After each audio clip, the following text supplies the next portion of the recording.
নিশ্চিতভাৱে ৰাজদীপ যে পোনপ্ৰথমে আপোনাৰ লগতে প্ৰতিদিন টাইমৰ সমূহ দৰ্শকক আমি ভোগালীৰ অলেখ অলেখ শুভকামনা যাচিছোঁ আৰু মই বৰ্তমান আছোঁ বমানী বিলৰ পাৰত আৰু বিলৰ পাৰৰ এই পৰিৱেশ প্ৰথমে দেখুৱাই দিব বিচাৰিছোঁ যে পৰম্পৰাগতভাৱে বমানী বিলত ইয়াত প্ৰত্যেক বছৰে মাছ মৰা হয়। ইয়াত ৰজা আছে, ডিমৰীয়া ৰজা আছে। ডিমৰীয়া ৰজাক প্ৰথমতেই আদৰণি জনোৱা হয় আৰু আদৰণি জনাবলৈ এনেধৰণে ৰাইজ ওলাই আহিছে।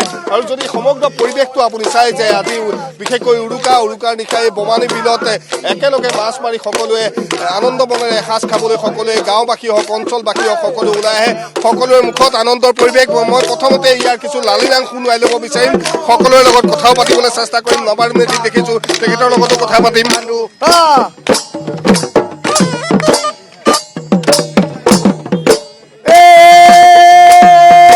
বানপানী আহিলেও উপঙিলো জুপঙিয়া ঐ চাহাবে বৰশী ঐ বাই আলি বাটৰ কুচিয়া ঐ ওলাংকে নেকৰি ঐ লোহাৰে বৰশী ঐ বাই। এই মাদকতা আচলতে সদায় সুকীয়া হৈ থাকে, সদায় পৃথক হৈ থাকে। বমানী বিল আচলতে সকলোৱে প্ৰত্যেক বছৰে ইয়াত উৰুকাৰ বাবে তেওঁলোকে পল মাৰি ইয়াত বিলত মাছ মাৰে। গতিকে এক আনন্দময় পৰিৱেশ। এই পৰিৱেশ কেনেধৰণৰ?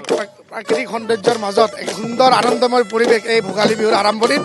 আজি ইয়াত আপোনালোকে জানে অকণমান পিছতে ডিমৰীয়া ৰজাক আদৰা হ'ব আৰু আদৰাৰ পিছতে এই যে ঐতিহ্যৰ পৰা চলি আছে এই পৰম্পৰা, এই বিলত এতিয়া সকলোৱে দক্ষিণী দুখীয়া সকলোৱে সমন্বয় একলগ হৈ ইয়াত মাছ মৰাৰ এই পৰম্পৰা আৰম্ভ কৰিব। এই সুন্দৰ পৰিৱেশ, এই বিহুৰ মাজত একলগ হৈ যিটো পৰিৱেশ ইয়াত আছে, এই পৰিৱেশ সঁচাই বৰ মনোমোহা।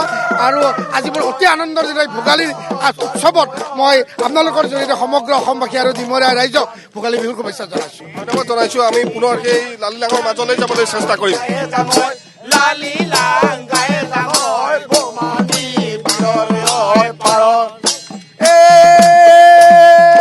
পৰ্বতত মাৰিলো ঐ লুডুমা গাহৰি ঐ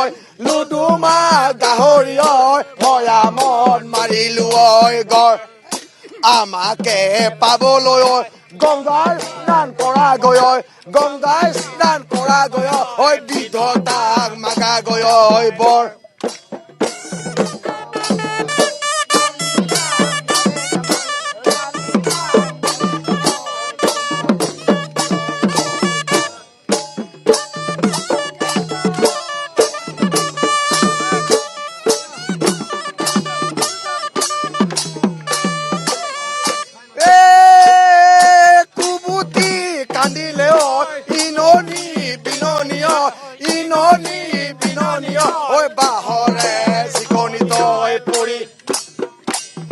পাৰ্থ, আপোনাক আমি ধন্যবাদ জ্ঞাপন কৰিছোঁ। এই সময়ত আমাক সেই পৰিৱেশ দেখুওৱাৰ বাবে। এয়া তিৱাসকলৰ পৰম্পৰাগত যি মৎস্য চিকাৰৰ পৰ্ব উৰুকাৰ দিনটোত সেই দৃশ্য আমি আপোনালোকক দেখুৱাইছোঁ।